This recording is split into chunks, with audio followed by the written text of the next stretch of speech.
The Paris Opera, duly called l'Opéra National de Paris, has been noted as the anchor of opera, since the Opera Bastille has been the home of the national landmark since 1659. The Opera Bastille first opened its doors in 1612, but after only 2 shows, the theater burned down in a tragic fire, killing 12 people. It wasn't until 50 years later that the building was reconstructed and shows were once again being premiered here. Many people believe it was a bad idea to rebuild the theater on the same site because it was cursed. Some speculate that the theater is cursed by Jean-Baptiste Lully, who worked for the Paris Opera as a mediator between King Louis XIV and the director of each show. As the story goes, apparently the king was a strong dancer himself and wanted to be showcased in the grand opening of the Opera de Paris. However, Lully disliked the king and had his show rejected and replaced. The king found out that it was because of Lully that his piece wasn't showcased, and Lully was found dead in his office just 1 day before the fire burned down the entire theater. The cause of the fire is still unknown today. Many people believe it was probably due to experimental lighting using fire, although some still believe it was Lully avenging his own death.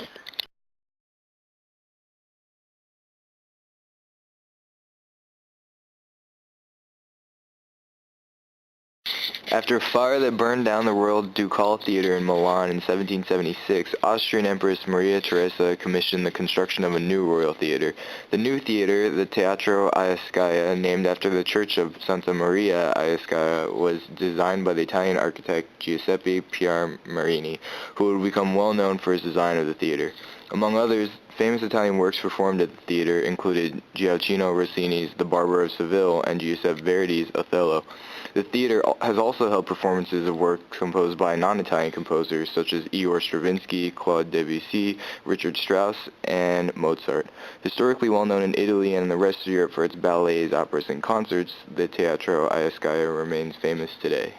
Over the years, the theater has undergone numerous renovations, most recently in 2002, but also immediately after bombings during World War II, in 1907 when additional seats were added, and the original renovations in 1825. One of the strangest facts about the theater, however, dates back to before the first renovation of the theater in 1825. After the first theater was burned down in 1776, the Crown and aristocracy, who were the sole financiers of the project, wanted to prevent such a catastrophe from ever happening again. To ensure that a fire would never burn down the new theater, which was lit by candles and oil lamps, hundreds of water buckets were stored in various rooms of the theater in case a fire broke out. Most outrageous, though, was Empress Maria Theresa's demand that actors kept buckets of water on stage during performances, though out of sight of the audience, and moved the buckets around the stage as the sets changed while the curtains were drawn. Originally, this was so that if a fire were to break out, each actor or singer could have a bucket on hand to fight the fire. Great power comes great responsibility, and what better responsibility is there than to climb the famous Sydney Opera House? That's right, folks. When Spider-Man is not fighting crime and saving the damsel in distress, he's out climbing famous structures in the world, and at times enjoying some pretty good operas. Spider-Man felt that the Sydney Opera House paled in comparison to other opera houses in the interesting facts department, and of course, being the dashing debonair that he is, he decided to spice up the life of the Sydney Opera House just a little. Climbing the Opera House was no easy task, even for the great Spider-Man.